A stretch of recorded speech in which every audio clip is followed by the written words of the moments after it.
आज हो क्या गया है कि फ्रीडम ऑफ स्पीच को जब हम हनन की बात करते हैं कि वो दबाई जा रही है, तो हम लोग ये कहते हैं कि क्रिटिसिज्म का अधिकार हमसे छीना जा रहा है। हम जो है सरकार की बुराई नहीं कर सकते, हम प्रधानमंत्री को कुछ कह नहीं सकते। ये नहीं था मतलब। नेहरू का फ्रीडम ऑफ स्पीच का जो कॉन्सेप्ट है वो काफी कुछ अमेरिकन कॉन्स्टिट्यूशनल डिबेट से उभरा हुआ था कि आपके जो थॉट्स हैं, आपके जो विचार हैं, वो भी आपकी संपत्ति है। आपके पास जमीन हो सकती है, आपके पास पैसा हो सकता है, वो एक तरह की संपत्ति है। आपके विचार दूसरी तरह की संपत्ति है। और अगर कोई आपके जमीन आपको रखने दे, अगर कोई आपका पैसा आपको रखने दे, लेकिन आपके विचार छीन ले, तो भी आप एक खुश व्यक्ति के रूप में नहीं जी पाएंगे।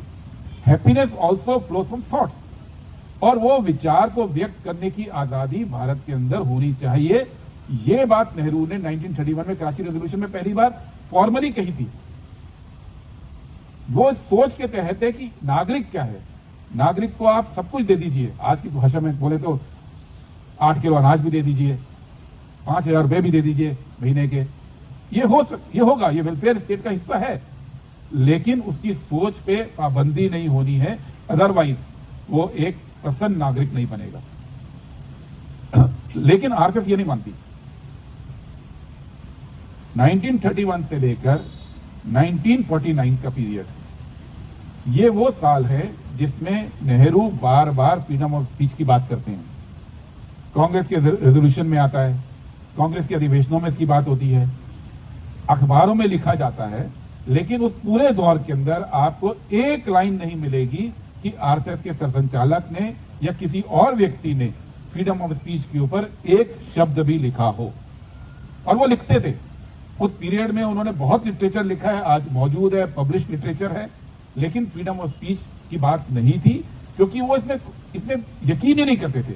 उनके यहां तो एक सोच है, उनके एक बात बोली जाती है कि सूचना मिली तो सोचना बंद। उनके संगठन का एक मॉडल है ये कि सूचना मिली, सोचना बंद। नेहरू ये नहीं कहते थे। तो जब हम फ्रीडम ऑफ स्पीच की बात कर रहे हैं, तो नेहरू जो है वो एक खुश नागरिक, एक प्रसन्न नागरिक की बात कर रहे हैं। पॉलिटिकल अकाउंटेबिलिटी फिक्सिंग के लिए फ्रीडम ऑफ स्पीच तो बहुत कम लोग इस्तेमाल करते हैं, लेकिन अपने मन की बात कहने की आजादी, अपने विचारों को अपनाने की आजादी, वो फ्रीडम ऑफ स्पीच जो आपकी संपत्ति है, वो आज नेहरू जरूर उसकी बात करते अगर आज नेहरू होते।